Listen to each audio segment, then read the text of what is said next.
আলাইকুম দর্শকবৃন্দ, আমাদের এই 3 টনের গাড়িটা শুভ ভাই নিতেছে ইনশাআল্লাহ।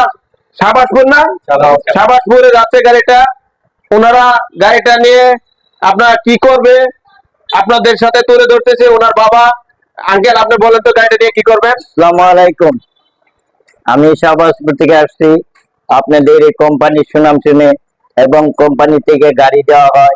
আমি আমের ব্যবসা করার জন্য আমার ছেলে আপনাদের এই গাড়িটা পছন্দ করছে এবং এই গাড়িটা নেওয়ার জন্য সে ইচ্ছুক হইয়া আমার ছেলে আমার এখানে পাঠাইছে। আমার মেয়ে সহকারে, নাতি সহকারে নিয়ে আসছি। আচ্ছা আচ্ছা, মাশাআল্লাহ মাশাআল্লাহ। আপনারা কোথায় থেকে মাল আনবেন? চাঁপাইনবাবগঞ্জ, রাজশাহী, দিনাজপুর ওই জায়গা থেকে আনবো। ও আপনাদের বাগান মনে কিনা আছে শুনলাম। আচ্ছা আচ্ছা, মাশাআল্লাহ মাশাআল্লাহ। তো ওনারা যাতে এই গাড়িটা 3 টনের গাড়িটা নিয়ে 14 ফিটের গাড়িটা নিয়ে ওনারা আপনার সুস্থ মতে পরিবারকে নিয়ে সচ্ছলভাবে চলতে পারে এবং আমাদের কিস্তিও সঠিকভাবে দিতে পারে, এই কামনাই রইল। তো আল্লাহ হাফেজ। মিনিমাইজ করছেন? হ্যাঁ, ছবি ওটা দাঁড়া।